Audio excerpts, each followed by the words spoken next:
Hello everyone. We are looking at phase 7, chapter vectors, exercise 1, question number 8. We are at question number 8. Again, equation of lines are given to us and we have to comment on few things. L1, L2, L3 equations are given in the vector form. It is passing from these 3 points and parallel to the 3 given vectors. Now calculate the angle between L1 and L2. Again, the concept has already been done before. If you have to find the angle between the lines, it is angle between the two vectors, it is parallel to it. So find the angle between these two, cos theta b1 dot b2 divided by b1 mod b2. Second one, if the line L1 and L3 are parallel, then find the value of C. Okay, so L1 and L3, if these are parallel, then the lines, if they are parallel too, will also be parallel. So here we can't use the dot product because dot product will be equal to 1 divided by, okay, we can do by dot product also. If the lines are parallel, then cos theta is equal to 1 b1 dot b2, whatever the value is, it's going to be 1. Or we can apply, I think better is to apply the cross product. So let's try it. So 1, 3, 2 and 3c1 ijk. If the two lines are perpendicular, meaning the cross product must be, if the lines are parallel, the cross product must be equal to 0. Cross product must be equal to 0 because sine theta is 0 in that case. So let's find the value of C here. So I 3 minus 2C minus J, then 1,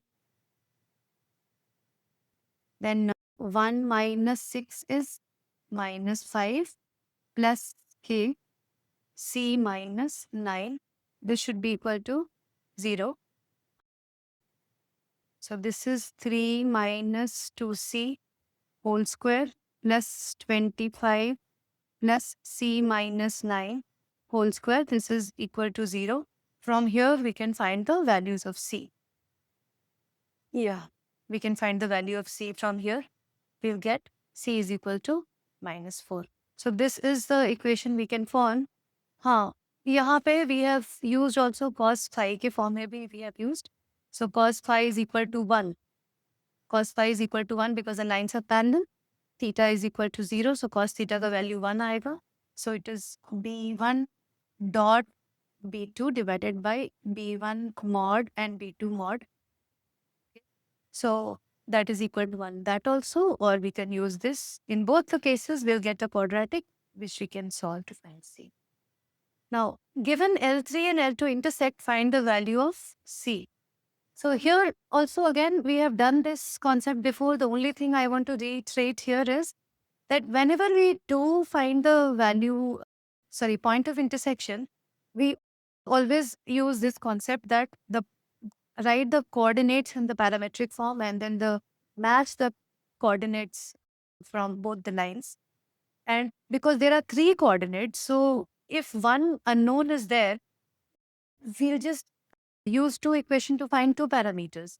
So here in this case, the unknown is with J component. We can match I component and the K component and we can find the value of 2 unknown parameters here, that is T and U. So that will help us in finding the parameter T and U and put it back in the point and we can find C. We can find C. That's what here. So L2 is written like this. So first they have written this in the Cartesian form. So any point.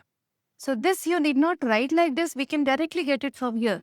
See, for line L2, it is 3 plus T, which is what it is here. M is considered as another scalar, but we can see 3 plus T minus 8 plus 3M minus 8 plus 3T minus 8 plus 2T. So when the equation is given to you already in the vector form, you need not write it in Cartesian form. We must learn to just write it from here directly. And the coordinates are 3 plus T minus 8 J is plus 3T and there is no K, so just 2T. plus 2t. So we can directly write in the terms of the parameter. Similarly, you can write the coordinates in terms of u parameter and then match the two. Again, any point here. So if they are intersecting, they are matched. And then again, just use these two to get the value of m and n and put it back in the second equation to get c. So this is the process. Thank you.